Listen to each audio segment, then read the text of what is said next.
합니다. 저희 교회는 감리교회입니다. 모르셨던 분 없죠? 네, 저희 교회는 감리교회인데, 근데 여러분들이 저희 교회가 감리교회여서 오신 분들도 계시겠지만, 그냥 이 교회가 좋아서 혹은 가까워서 여러 가지 이유로 오신 겁니다. 여러분이 평신도들이 어떤 교단을 이렇게 중요하게 보면서 오신 것이 아니죠. 근데 그래서 저는 우리 성도들에게 여러분들은 감리교도가 되셔야 됩니다. 여러분들은 웨슬리안입니다. 이렇게 강요하고 싶지 않습니다.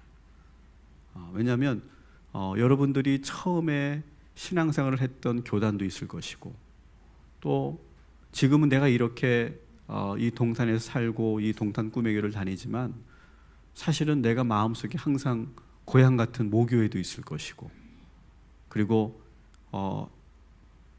헤어져서 이렇게 새로운 교회를 내가 지금 적응해 가고 있지만, 계속해서 그 교회 목사님과 그 교회와 어쩌면 그 교단의 어떠한 그런 신앙과 교리를 내 마음속으로 더 동의하고 있는 부분들도 분명히 있기 때문에 저는 그것을 존중합니다.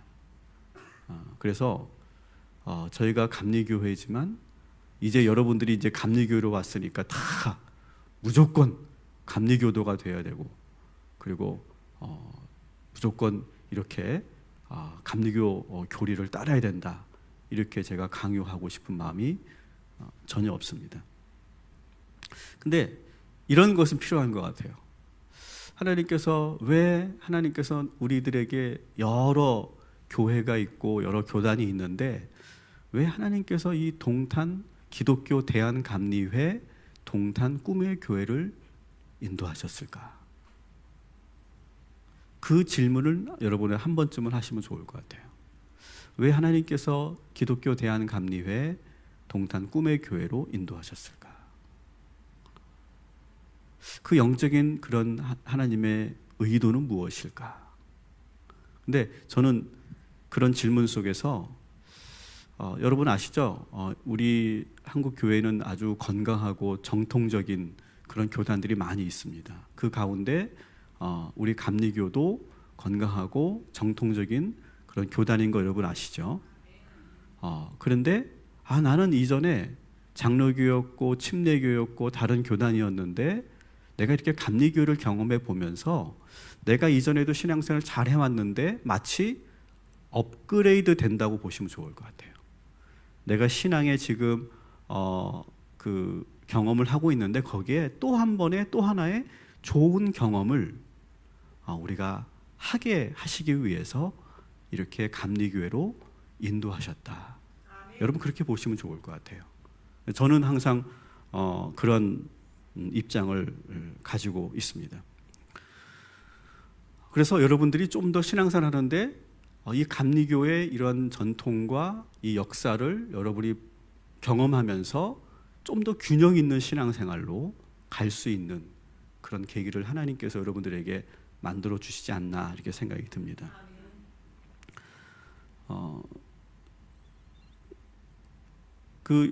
그래서 오늘부터 몇 주간 제가 강단에 설 때는 몇 주간 이 감리교의 역사와 신학에 대해서 설명을 좀 드리려고 해요.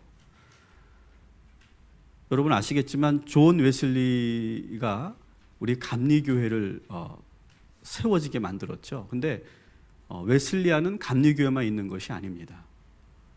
여러분이 알 수 있는 여러 교단들이 다 웨슬리안들이죠. 감리교도 있고 성결고도 같은 웨슬리안입니다. 구세군 여러분 들어보셨죠? 구세군도 웨슬리안이고, 나사렛 교단 아시죠? 천에 가면 나사렛 대학이 있는데 나사렛 교단도 같은 우리 웨슬리안이고, 또 잘 어울리지 않을 것 같은 오순절 순복음도 사실 웨슬리안입니다. 그래서 존 웨슬리를 중심으로 해서 이런 많은 그런 교단들이 세워졌다라고 하는 것도 여러분들이 참고해서 아시면 좋겠습니다. 제가 이 시간을 시작하면서 약속드릴 수 있는 것은, 계속 말씀드리지만 여러분들에게 웨슬리안이 되라고 강요하지 않겠다. 여러분, 사도 바울이 말한 것처럼 우리는 개바파냐, 바울파냐, 그리스도파냐, 아볼로파냐, 그거 중요하지 않잖아요. 우리는 다 하나님의 백성이고 우리는 다 그리스도인인 줄 믿습니다. 그거면 돼요. 그거면 되는데, 그런데 여러분들이 이 감리교회의 역사와 전통과 그리고 감리교회는 무엇을 추구하는지를 한번 들어보세요. 들어보셔서 이런 것도 있구나. 이것은 참 우리가 신앙생활에 도움이 되겠다라고 하면 여러분들 걸로 만드시면 되는 거예요. 아셨죠? 그리고 제가 약속드리는데 타 교단의 교리와 신학을 제가 비판하지 않겠다. 절대 비판할 마음이 없습니다. 여러분, 남을 깎아내려가지고 이렇게 자기를 드러내려고 하는 방법, 그게 뭐죠? 소위 네거티브한 방법이죠. 이제 이런 것들이 여러분 통하지 않습니다. 정치인들도 요즘에 네거티브 했다가 오히려 더 피해를 보고 안 하니만 못한 그런 일들이 일어나죠. 기업들 안에서도 서로 경쟁하면서 타 제품을 막 깎아내리잖아요. 그러면 소비자가 얼마나 똑똑합니까? 깎아내리는 그 회사를 안 믿어요. 근데 우리 이 한국 교회의 이 풍토가 자꾸 뭔가 상대방을 깎아내려야만 자기가 드러나는 것 같은 그러한 그 마인드를 여전히 갖고 있는 거, 우리가 벗어나야 된다. 그리고 가능하면 어려운 전문적인 그런 신학적인 용어를 사용하지 않고 여러분들에게 설명을 해 나가려고 합니다.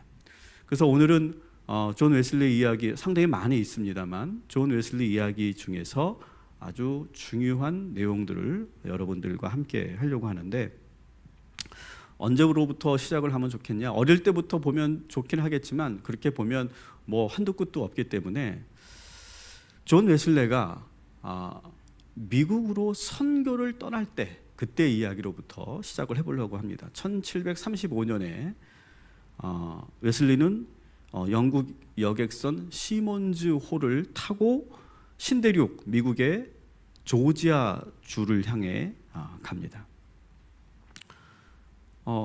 이 미국으로 향하면서 어땠을까요? 이 선교를 떠나는 거잖아요, 그죠? 신대륙, 그것도 신대륙으로 떠나니까 그 마음이 어땠을까요? 상당히 부푼 가슴이었겠죠. 더구나 지금 그가 가려고 하는 것은 인디언 선교를 위해 가는 거예요. 얼마나 매력적입니까? 복음을 전혀 들어보지 못한 인디언들에게 복음을 전해서 그들을 그리스도인을 만든다. 생각만 해도 아주 매력적이죠. 그리고 그가 생각할 때 인디언들은 이렇게 봤어요. 인디언들은 아주 순수한 상태일 거다. 마치 하나님이 만든 아담이 타락하기 이전의 상태, 이전의 그 모습으로 지금 이 인디언들이 있을 거다. 그 깨끗한 영혼들에게 주의 복음을 전하면 상당히 놀라운 복음의 역사가 나타날 거다. 그런 기대감을 가지고 이 웨슬리가 미국으로 지금 선교 여행을 떠나는 겁니다. 그러면서 그 안에는 또 이런 아주 영적인 동기가 있었어요. 영국에는 교회도 많고 목회자도 많은데 이 미국 신대륙 조지아는 황무지 같은 광야. 그러니까 이런 거죠. 모든 걸 포기하고 마치 십자가의 길을 걸어가는 그런 순례자와 같은 그런 마음으로 가는 거예요. 그리스도의 소명을 가지고, 그리고 신앙적 확신 속에서 이 배 안에서 정말 충만한 상태로 미국을 지금 선교하러 존 웨슬리가 가고 있습니다. 거기 가면 죽을 수도 있어요. 먹을 것도 없고 입을 것도 없고 거주할 곳도 없어요. 그곳에서 전능하신 하나님께서 필요한 모든 것을 채워주실 것이다 라고 하는 그러한 확고한 믿음을 가지고 지금 가고 있어요. 더구나 같이 혼자 가는 게 아니고 그의 동생 찰스 웨슬리도 같이 이 선교하기 위해서 미국으로 가고 있거든요. 근데 이 존 웨슬리의 그 일기를 보면 미국 이 신대륙으로 선교를 떠나는 이유에 재미있는 이유가 하나 더 있더라고요. 어떤 이유가 있냐면 조지아를 가면 자신을 유혹하는 매력적인 여성이 없을 거다. 그러니까 아직 이 존 웨슬레는 젊을 때잖아요. 이제 30대 정도 됩니다. 젊을 때고 아직 결혼도 하지 않았고, 그러니까 이 젊은 이 혈기왕성한, 비록 목사고 사역자지만 이 혈기왕성한 이 남성으로서 이 영국 런던에 있는 여인들이 너무너무 화려하고 아름다운 거예요. 자꾸 거기에 내가 자기가 마음에 빼앗기는 거예요. 여러분 이해가 돼야 안 돼요? 서건사님 이해가 돼야 안 돼요? 되시죠? 마음이 자꾸 빼앗기는 거예요. 그래서 야, 내가 이 영국 런던에 있다가는 내가 영적으로 나를 지켜나가는 게 너무 어렵겠다. 근데 저 조지아로 가면 뭐 기껏 뭐가 있겠냐? 저 시골 같은 곳에 가면 그냥 정말 순수한 그런 안악들과 여인들이 있을 거니까 그런 내가 영적인 혼란을 경험하지 않아도 되겠다. 그런 마음으로 간 거예요. 그리고 이 배 안에서 그는 그 배를 대표하는 선목이에요. 그러니까 그 배의 목사죠, 그죠? 선목의 그런 임명을 받아서, 그리고 배 안에서도 그 역사 자료를 보면 배 안에서도 그는 그 영국 옥스퍼드 대학에서 계속 해왔던 홀리 클럽을 통해서 해왔던 그러한 신앙의 그러한 그 규칙들을 철저하게 지키면서 아침부터 저녁까지 시간을 정해놓고 그걸 지키면서 그 배 안에서 인디안들을 생각하고, 그리고 그곳에서 정말 하나님의 놀라운 역사가 일어날 것을 기대하면서 그 배에 올라서 쭉 가고 있는 거예요. 근데 그러던 어느 날 10월 25일 갑자기 이 배에 날씨가 악화되면서 배가 막 난파되기 일보 직전이 됩니다. 중앙의 돛대가 부러졌어요. 여러분 그 배의 중앙에 있는 그 돛대가 무너졌다는 건 상당히 심각한 거죠. 그 배 안에 있던 119명의 승객들이 두려움에 지금 떨고 있는 거예요. 뭐 이런 날씨니까 막 그 선원들도, 선장들도 막 속수무책으로 당하고 있고 선원들도 공포에 질려 있어요. 그러니까 뭐 일반 그런 그 승객들은 말할 것도 없겠죠. 막 이렇게 막 아수라장이 되어 있을 때 여러분 존 웨슬레는 어떤 모습이었을까요? 어떤 모습이었을까요? 존 웨슬레는 같이 부들부들 떨고 있었다는 거예요. 그도 역시 사스나무 떨듯이 부들부들 떨고 있어요.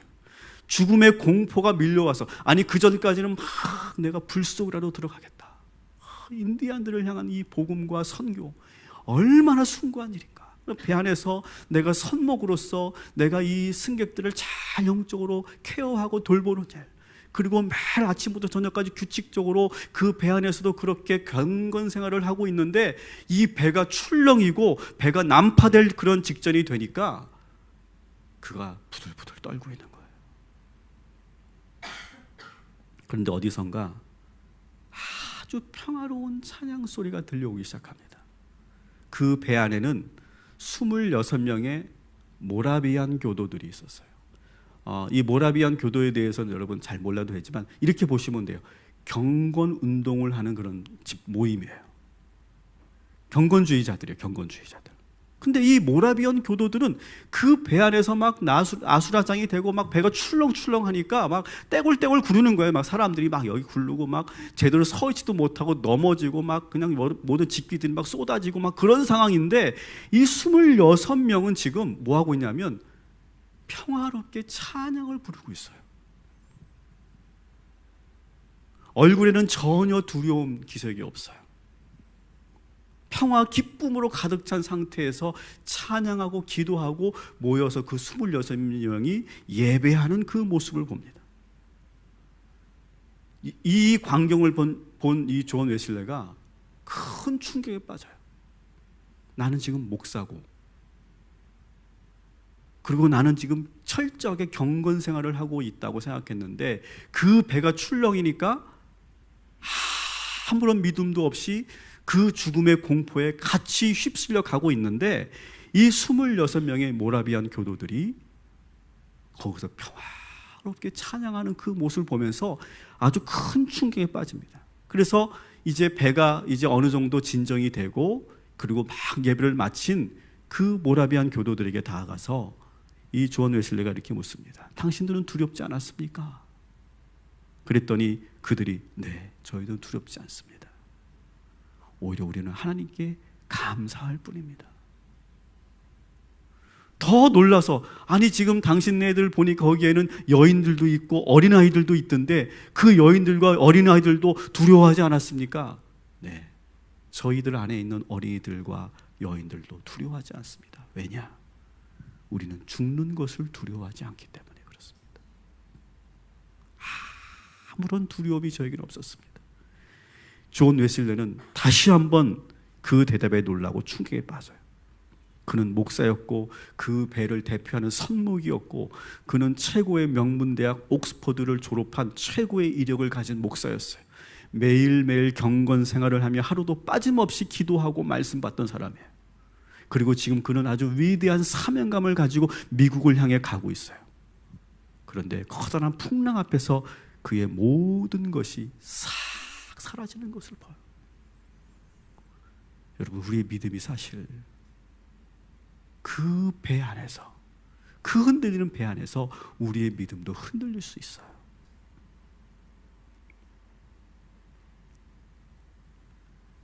이 젊은 웨슬리는 큰 충격에 빠져서 이 모라비안 교도들이 어떻게 그 상황에서 평정심을 잃지 않고 담대하게 그렇게 평안하게 찬양을 들을 수 있었을까?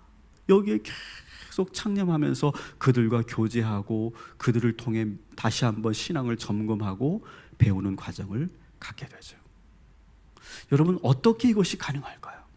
저는 오늘 우리가 이 웨슬레이 이야기를 통해서 우리가 첫 번째로 우리가 오늘 이 시간 얻어가야 되고 우리가 잊지 말아야 될 것, 여러분, 어떠한 상황에서도 기쁨과 평화를 놓치지 않는 그런 그리스도인들 되시기를 주님의 이름으로 축원합니다. 여러분, 누구도 장담할 수 없는 거 아니겠어요? 저도 장담할 수 없는 거 아닐까요?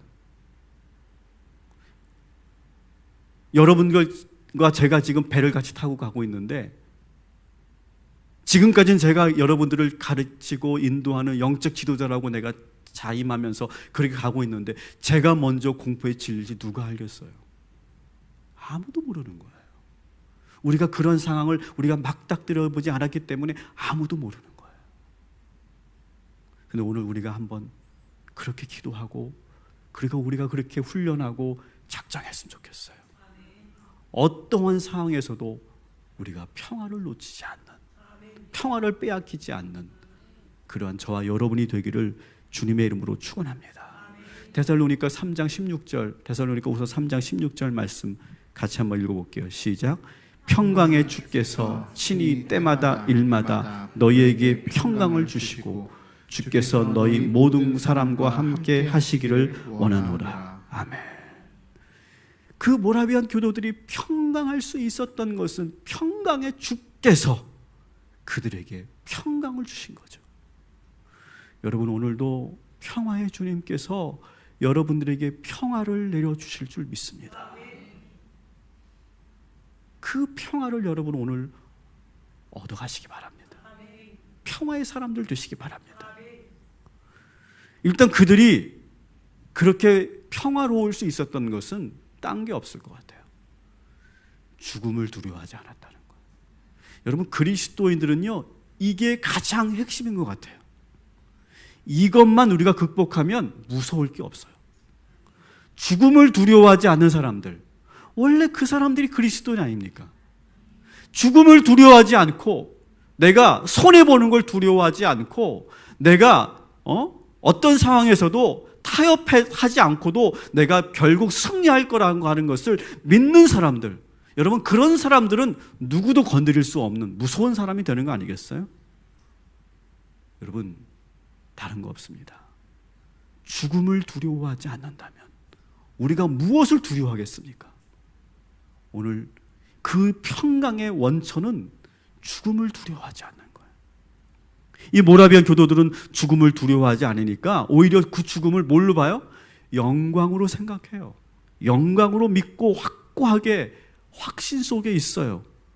그리고 그들 마음속에 성령님이 함께 하시는 거예요. 성령님이 함께 하시고, 그러니까 세상에 줄 수 없는 평안이 충만하게 그들에게 올라오는 거예요. 이 모든 것들을 어릴 때부터 훈련받는 거예요. 오래전부터 훈련받는 거예요. 그들은 그냥 형식적인 예배를 드리고 어떤 교리 공부를 간단하게 하고 기도문을 줄줄줄 외우는 그러한 신앙이 아니었어요. 실제로 하나님의 임재를 경험하는 거예요.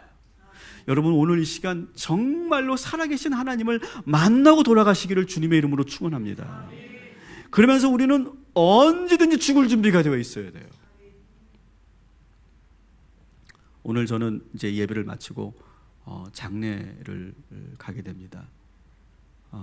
제 아내의 사촌 동생이 이제 30대밖에 되지 않았는데 결국 암을 이기지 못하고 어제 저녁에 하늘나라 갔는데 그 친구가 마지막에 가족들 앞에서 그랬다고 하더라고요. 하나님이 나를 붙잡고 계십니다. 하나님이 나를 붙잡고 계시기 때문에 나는 두렵지 않습니다. 그 말을 남기고 하늘나라로 갔다고 하는데, 여러분, 정말 우리가 죽음을 두려워하지 않고 하나님이 오늘 주신 말씀처럼 때마다 일마다 우리에게 평강을 주신다면 우리는 그 어떠한 상황에서도 절대로 두려움을 우리가 이기게 될 것이고, 그리고 그렇게 우리가 승리하게 될 줄 믿습니다. 그래서 오늘 우리가 말씀을 이어가는 중간에 한번 이 찬양을 한번 우리가 불러보겠습니다.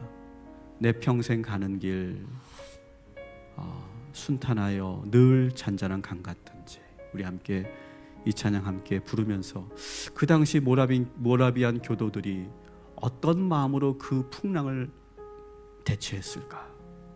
여러분의 인생에 그 풍랑 같은 그 세상을 우리는 어떻게 대처해야 될까? 그런 것을 생각하면서 기도하면서 우리 함께 이 찬양 함께 하도록 하겠습니다. 내 평생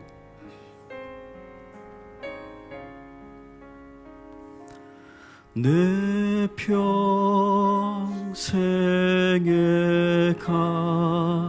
가는 길 순탄하며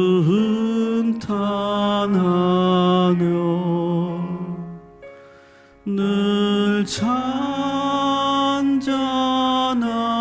강 같은지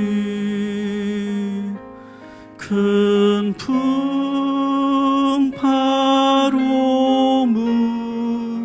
무섭고 어렵든지 나의 영혼은 늘 편하다. 내 영혼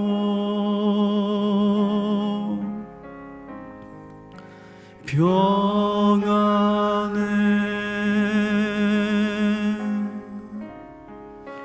내 영혼 평안해. 저 마귀는 우리를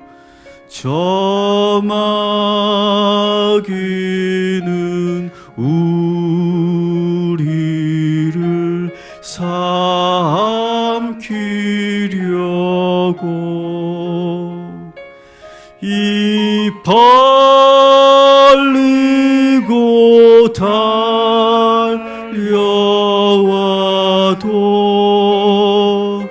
주 예수는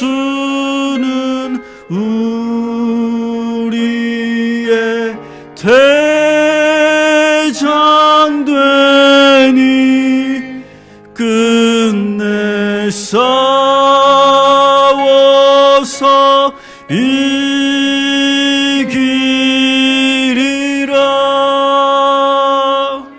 내 영혼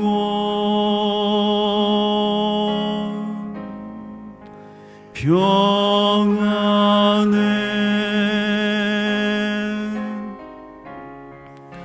내 영혼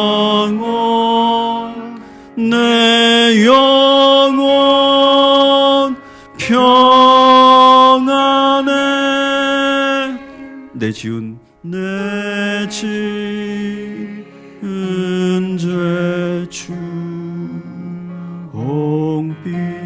같더라도 주 예수께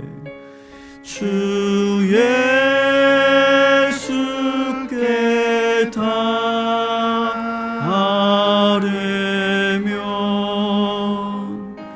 그 십자가 피로써 다시 쓰사 흰 눈보다도 정하리라.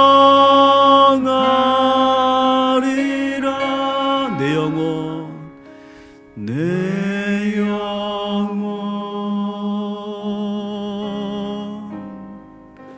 평안해.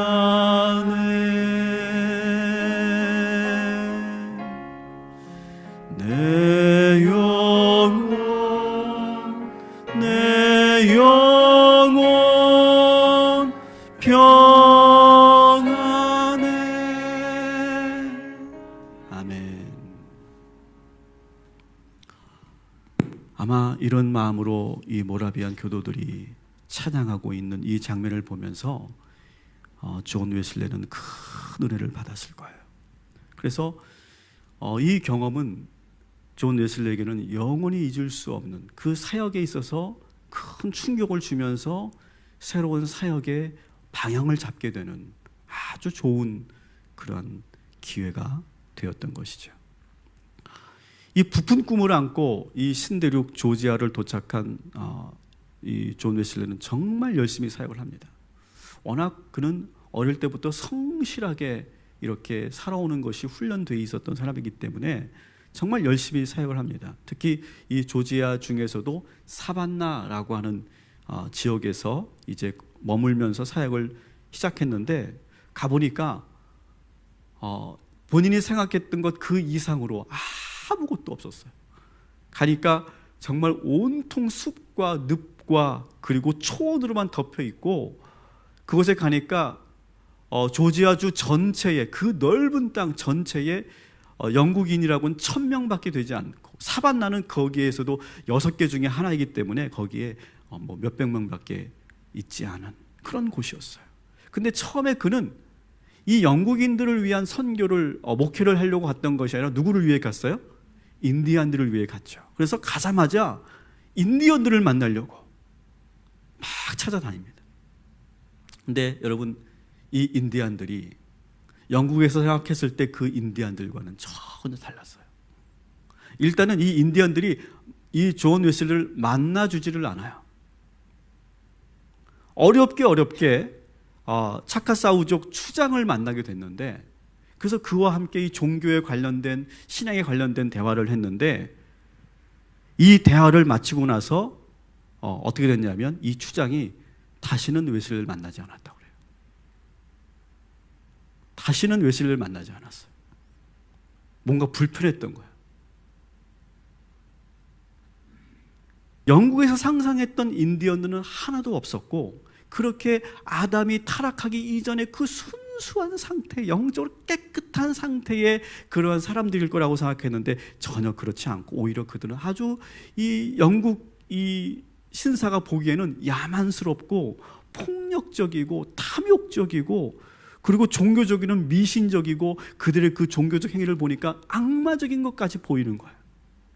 그리고 보니까 아주 폭력적인데, 막 여러분 서부 영화에서도 보셨죠? 막 무자비하게 사람의 가죽을 벗기고, 그리고 부족 간에는 전쟁이 끊이질 않고, 여자들과 어린아이들을 무참히 죽이고 잡아가고 마을을 불태우고, 그런 일들을 일삼는 이 인디언들을 보면서 큰 충격을 받습니다. 그리고 한 영혼도 복음을 전하지 못하고 그리스도를 만들지 못해요.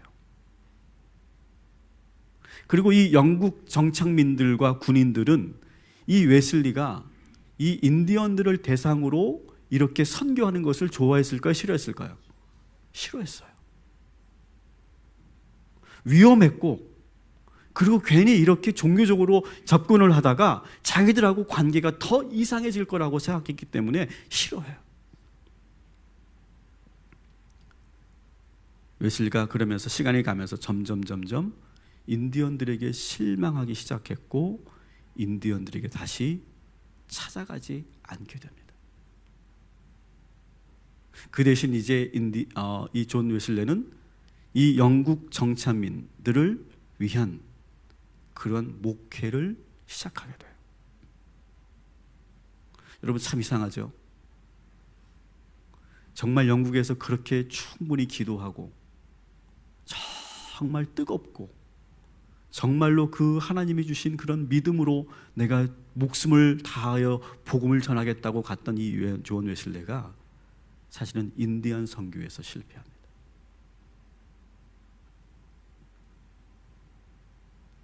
그래도 남아있는 이 영국 정착민들을 위해서라도 목회를 제대로 해야겠다 해서 열심히 또 사역합니다. 그러면서 그가 이 옥스퍼드 대학에서부터 훈련되었던 이 규칙적인 신앙생활 이런 것들을 이 교인들에게 영국인들에게 잘 가르쳐야 되겠다. 그래서 작은 신도회라고 하는 모임을 시작합니다. 그래서 오늘 우리들처럼 수요일, 금요일, 주일 저녁, 그러니까 주일 예배를 당연히 드리고 수요일, 금요일, 주일 저녁에 이 작은 신도회 모임을 이렇게 모여서 거기서 기도하고 말씀 보고 시편송을 부르는 모임을 갖습니다.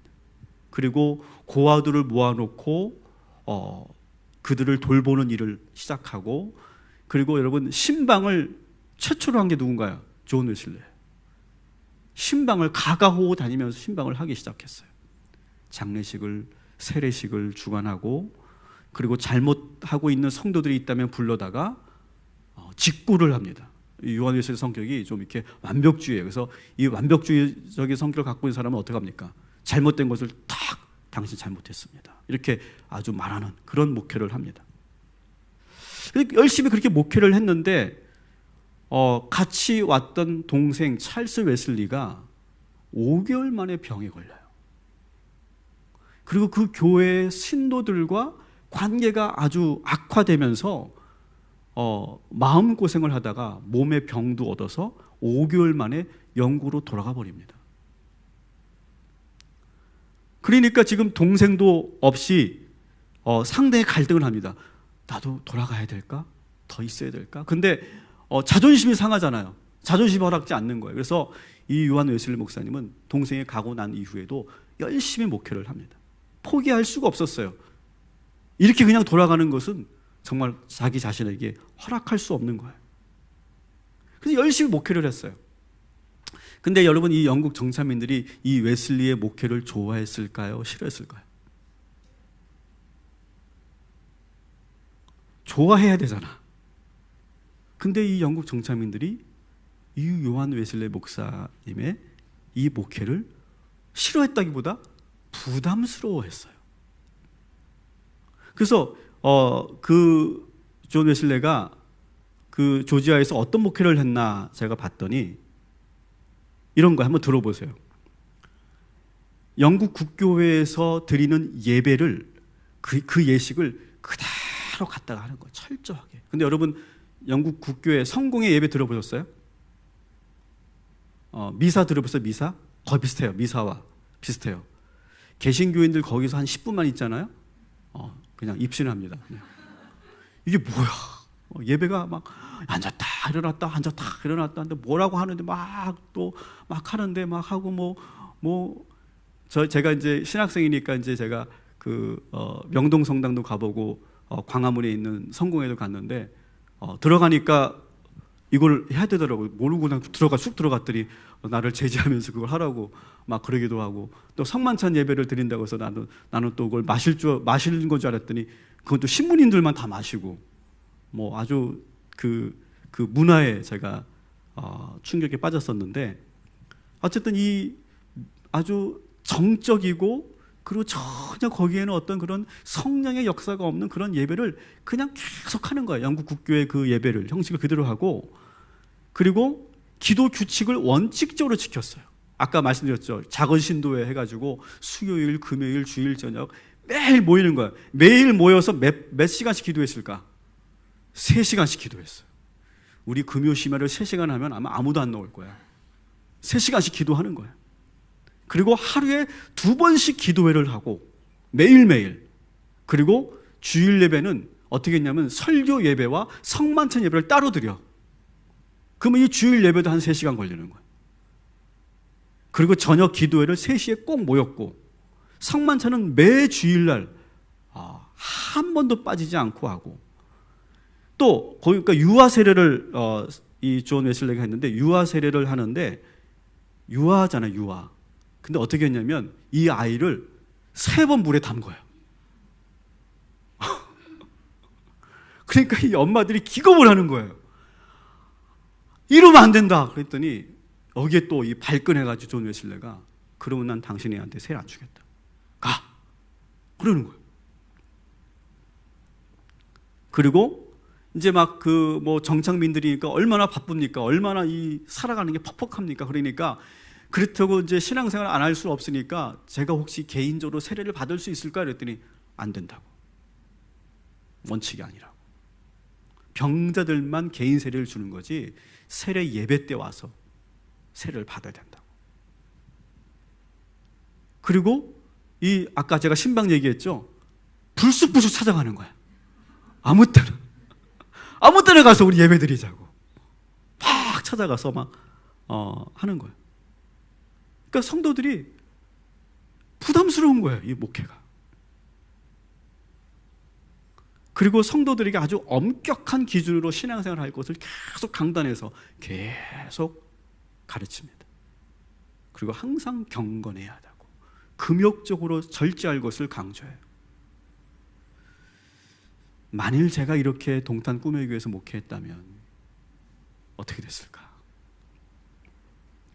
어떤 이 존 웨슬리는 젊은 시절이죠. 젊은 시절이었서 그런지 모르겠지만 융통성이 없이 자기가 배우고 자기가 옳다고 생각하는 것을 쭉 밀고 가는 거. 그것도 영국이라면 통할지 몰라. 하지만 이 미국이라고 하는 그 신대륙 아무것도 없는 그 정착민들 속에서 그것을 하려고 하니까 전혀 먹히지가 않는 거예요. 또 이런 일이 있었어요. 여러분, 존 웨슬리가 왜 조지아로 왔다고요? 영국의 매력적인 여자가 보기 싫다기보다 너무 부담스러워서 왔잖아요. 근데 이 조지아도 보니까 매력적인 여자가 있었어요.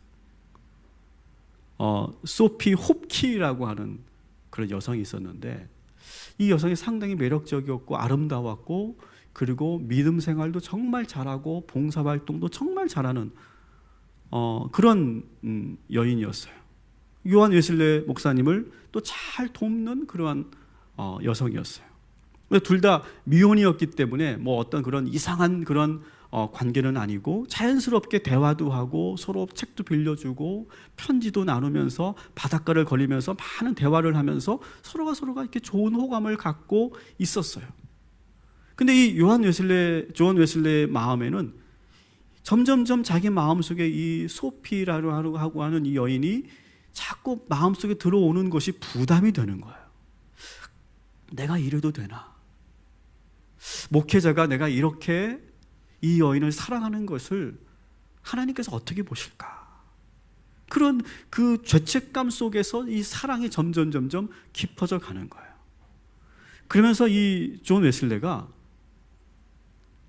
좀 이상한 행동을 하게 됩니다.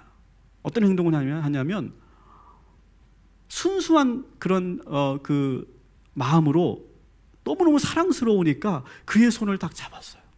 그리고 이렇게 포옹을 했어요. 근데 그 다음날 그것 때문에 죄책감 때문에 잠을 못 잔 거예요.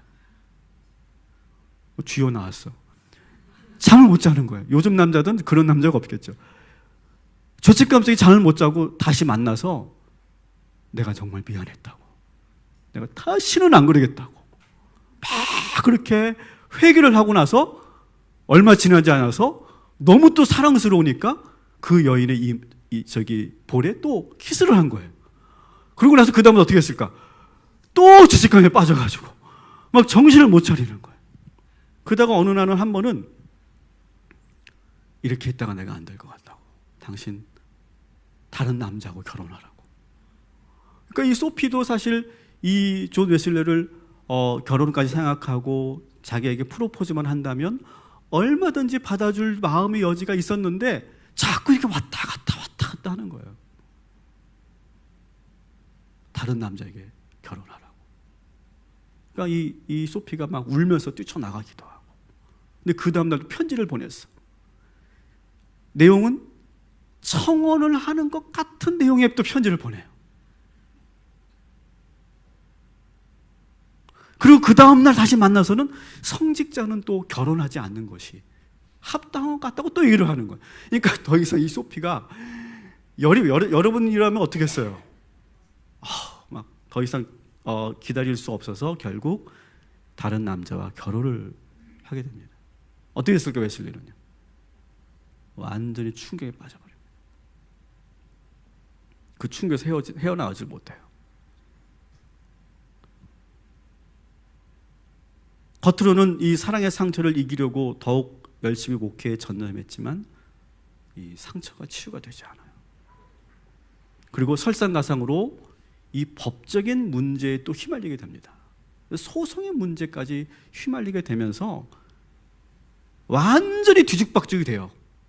이 미국에서의 이 사역이요. 1년 9개월 만에 다시 그는 배를 타고 영국으로 돌아갑니다. 여러분, 그 배 위에서 또 영국으로 돌아와서 존 웨슬리는 어땠을까요? 1년 9개월의 세월이 정말 허무한 거예요. 얼마나 비참했을까요? 정말 큰 꿈과 사명감을 가지고 갔던 사역의 길인데 완전히 망하고 돌아와요. 사랑하는 연인도 잃고 법정 소송까지 휘말리고 그러면서 정말로 슬럼프에 빠지게 됩니다. 제가 이 이야기를 여러분들에게 드리는 이유는 우리 감리교를 세우는데 큰 역할을 했던 존 웨슬리 목사님을 여러분들에게 좋은 내용을 여러분들에게 소개하면 좋겠지만 저는 이 내용을 우리가 꼭 알아야 된다고 생각해요. 여러분, 존 웨슬리가 위대해서 감리교가 세워진 게 아니에요. 루터가 위대해서 종교개혁이 일어난 게 아니에요. 칼빈도 그렇게 다르지 않아요. 사실은요. 우리 인간은요 다 똑같습니다. 우리는 연약하고요, 깨어지기 쉽고요, 여전히 죄의 그 유혹을 이기지 못하고요, 한계가 많은 사람들이에요. 그런데 하나님은 이러한 사람들을 통해서 역사하시더라는 거예요. 저는 이걸 우리가 알아야 돼요. 우리가 존 웨슬리에 대해서 우리가 너무 이상화할 필요 없어요. 놀라운 것은 그래도 이 존 웨슬리를 하나님께서 들어쓰시기 시작합니다. 이렇게 폭삭 망한, 조지아에서 완전히 망한 이 웨슬리를 어떻게 쓰시는가가 이제 다음 주에 제가 여러분들과 함께 할 내용인데요. 영국으로 돌아와서 그는 2년 동안 완전히 폐인처럼 삽니다. 완전 실패자로 살아요. 모든 계획했던 것이 실패로 돌아가자, 사실 존 웨슬리는 완벽주의 성향이거든요. 어떻게 보면 제가 보기에 애니어그램상으로 보면 1번 유형에 속해요. 근데 완벽주의자가 이렇게 실패하면 여러분, 보통 사람들이 실패하는 거에 몇 배의 데미지가 있습니다. 그 안에서 그 감정과 그 실패감과 자괴감과 자책감은 말할 수 없었어요. 영국으로 돌아왔는데 집도 없고요, 돈도 없고요, 살 곳도 없어요. 동생 찰스는 여전히 병중에서 회복되지 못한 상태예요. 그러니까 두 형제가 완전히 영적으로 육체적으로 탈진해 있는 상황이 된 거예요. 찰스를 이렇게 병문안을 갑니다. 병문안을 갔는데 서로가 보면서 어땠을까요? 두 형제가 아무 말 없이 눈물을 흘리는 거예요. 아마 말을 하지 않았지만 아마 그런 눈으로 이런 대화가 오갔을 거예요. 야, 우리 지금까지 뭐 하는 거지? 내 인생 왜 이렇게 된 거지? 어디서부터 이렇게 잘못된 거지? 정말 하나님의 일을 우리가 한 건데 이게 뭐지? 그러면서 막 두 형제가 눈물을 흘리면서 함께하는 시간을 갖습니다. 그러던 어느 날 따라합시다. 5월 24일. 이 날이 뭘까요? 웨슬리 회심의 날이에요. 5월 24일 날 정말 지친 몸을 이끌고 절대로 가고 싶지 않았는데, 마음에 내키지 않았는데, 아까 제가 소개했던 이 모라비안 교도들이 모여서 하는 그 집회에 가게 됩니다. 그냥 아무 힘 없이, 뭐 기대도 없이. 여러분 한번 지쳐보신 분 있으시죠? 한번 탈진해 본 분 있으시죠? 만사가 귀찮죠? 뭐 아무것도 하고 싶지 않고 누구도 만나고 싶지 않잖아요. 그런데 가야 될 때 있잖아요. 그런데 어쩔 수 없이 내가 가야 될 때, 이 올더스게이트 거리를 걸어서 그들이 모여있는 그런 네틀톤 코트라고 하는 그 집에 가게 됩니다. 영국의 이 올더스게이트 거리에 있는 그 회심했던 그 건물인데요. 거기서 그 맨 뒷자리에 앉아서 그냥 멍하니 있는 거예요. 그냥 기대할 것도 없이 그냥 앉아서 기도도 안 하고 그냥 가만히 있는데, 이 모라비안 교도 중에 누군가가 순서를 맡은 사람이 마틴 루터가 쓴 로마서 주석 서문을 읽습니다. 서문을 읽는데 그 서문을 듣는 순간 갑자기 가슴이 요동하기 시작해요. 주체할 수 없는 그러한 뜨거움이 막 몰려오기 시작합니다. 그래서 그때 그 회심의 그 상황을 일기에 이렇게 써 있는데, 제가 읽어드릴게요. 나는 내 마음이 이상하게 뜨거워지는 것을 느꼈다.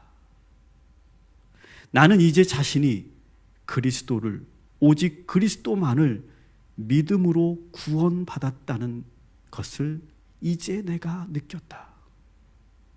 그리고 주께서 나의 모든 죄를 제거하셨고 나의 죄와 사방의 법에서 구원하셨다는 사실을 알게 되었다. 여러분, 왜 이런 나의 죄를 이렇게 제거하셨다고 하는 그런 생각을 가졌을까요? 이 조지아에서의 경험, 끔찍한 경험 아니겠습니까? 모든 것이 실패하고 엉망진창이 되고 그 안에서 존 웨슬리가 얼마나 많은 죄를 저지른지 몰라요. 마음으로 지은 죄들이죠. 그 얘기를 내가 안 했군요. 그 소피가 결혼했잖아요. 결혼해서 예배를 드리는데, 성만찬 예배를 드리는데 소피 차례가 됐어요.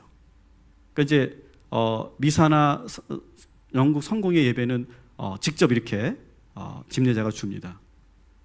근데 소피에게 이 떡을 줘야 되는데 안 줬어요. 야, 어떻게 남자가 이렇게 쫀쫀할 수가 있는지 모르겠어요. 안 줬어요. 그러니까 그런 게 다 있다고 생각해요. 자기 마음속에, 자기 경험 속에. 막 제가 봐도 막 얼굴이 화끈화끈 거려요. 막 그냥 말할 수 없는 그런 그 자책감, 자괴감, 막 그냥 그 죄의식 속에서 막 있는데, 이 로마서 주석을 누군가가 읽는데 그때 순간 가슴이 뜨거워지면서 주님께서 지금 나의 죄를 제거해 주시고 나를 죄와 사망의 법에서 구원하셨구나 라고 하는 것을 여기서 확 느끼게 됩니다. 여러분 아마 이럴 때 있었을 거예요. 그냥 아무 기대 없이 그냥 툭 왔는데, 별 뜻 없이 왔는데, 그냥 오늘 예배 드릴 마음도 아니고 기도할 마음도 아닌데, 정말 몸과 마음이 완전히 지쳐서 내가 이렇게 툭 앉아 있는데 하나님께서 역사하실 때가 있었죠.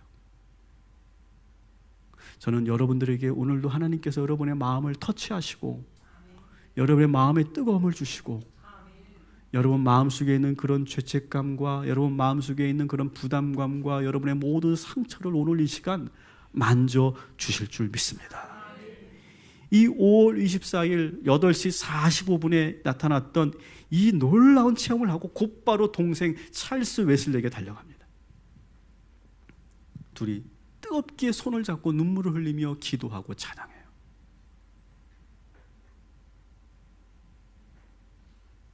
그래서 1783년 5월 24일은 존 웨슬리에게도 잊을 수 없는 날이지만 우리 감리교회에서도 잊을 수 없는 날이 돼요.